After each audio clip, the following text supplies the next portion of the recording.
When I first spotted Gaturro, I thought it was one of those straight-to-video CGI movies.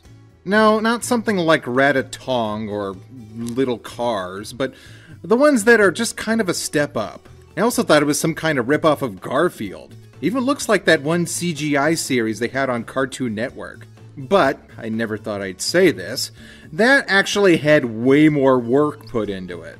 At least not every single character has the same ballsack face. And oh man, this is just creepy.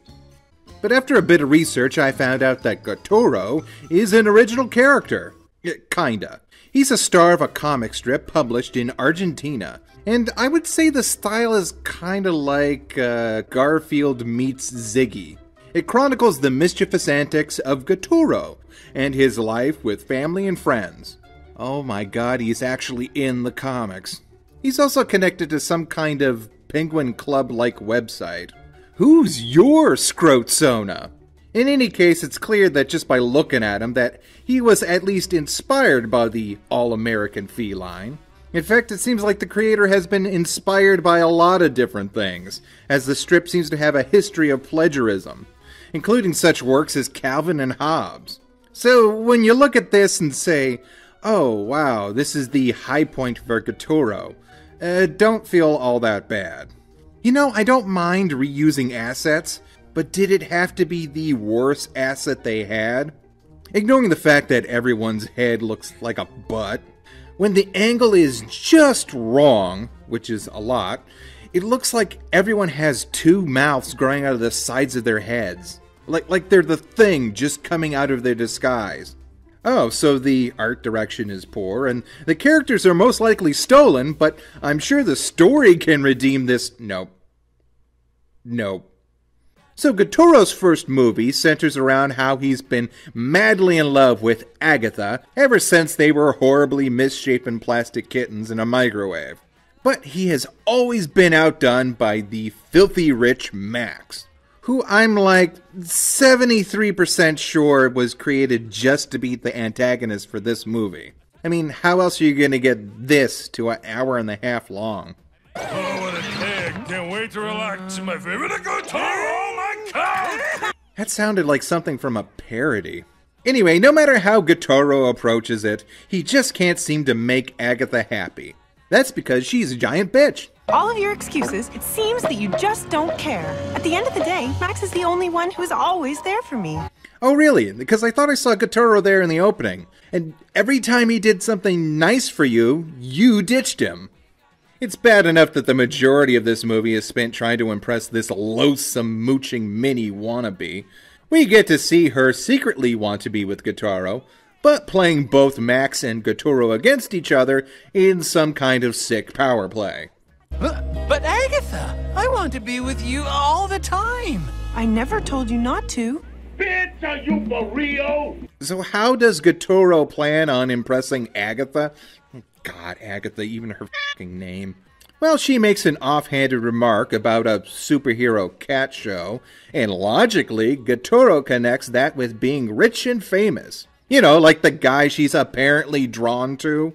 And what follows is a movie, I guess. It's kind of just hopping from set piece to set piece. First it's Gaturro trying to get his misshapen family's attention about the audition.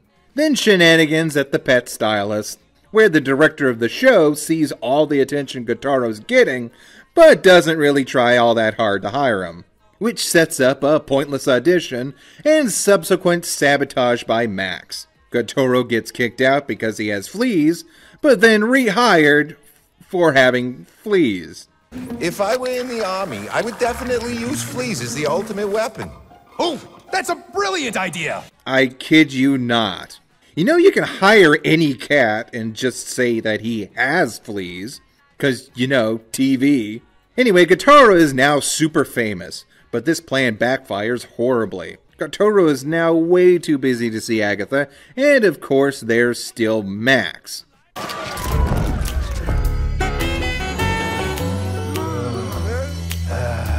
I'm not surprised a lot of humans want to screw this cat with a clearly human body.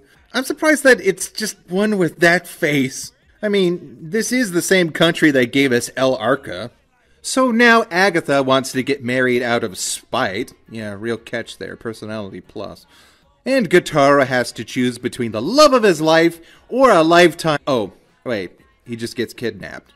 Yeah, so the owner of the cat that Gaturro replaced is suddenly the villain.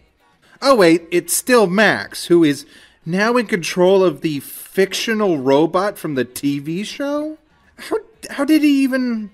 Then they electrocute a fish. Agatha, let me explain. You are fake. You'll have to explain everything to my bro, Chico. I was looking for an assistant at the garage. Cats can own property now? So Gaturro quits the show, ends up with Agatha, and... yeah. Have you guys seen the Every Frame a Painting video about the structure of video essays?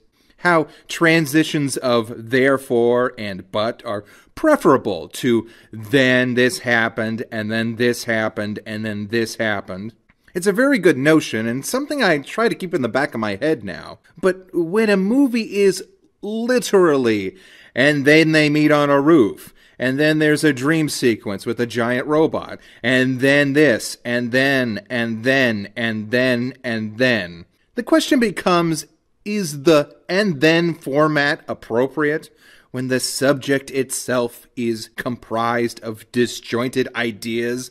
And that's the best way to convey what it's just like watching it. These are my philosophical wanderings while watching the movie Gaturro. The biggest surprise I had was that the rat didn't rap at any point. Oh yes, the rat. His name is Rat Pit, because rat and Brad is one of those bullshit rhymes that you learn in English class. Surprisingly, his name is the most annoying thing about him. Well, maybe his voice. The fine art of acting exudes artistic finery in which I will act as the artist actor within the art. What? And from his introduction onward, he's the closest thing this movie has to a structure. A failed animal actor in his own right, he becomes Gaturro's acting coach in hopes of getting some spotlight himself. It worked for Mickey Rourke. It sets up that Rat has this big decision to tell Gaturro about the wedding or not, but it's really underwhelming since they never give him any indication he would do something like that. And also he dances, which makes the hat and cane on the cover make more sense. Although from the tagline, America's Most Wanted, I thought he was some sort of gangsta Willy Wonka. Don't question my logic when you can't question the movies. Watching in the hood, yo. So, I've been watching a lot of foreign-produced features recently because, well, there's a lot of good ones, a lot of interesting ones, and just some plain oddities. Wow, this trailer looks a lot like Coraline. Caroline and the Magic Potion. Are you kidding me? Caroline? Gaturro is actually the first cross-production of a studio in Argentina and one in India, which is kind of unique because a lot of these are produced in Germany or Italy. But it totally makes sense with the vibe the opening gives off.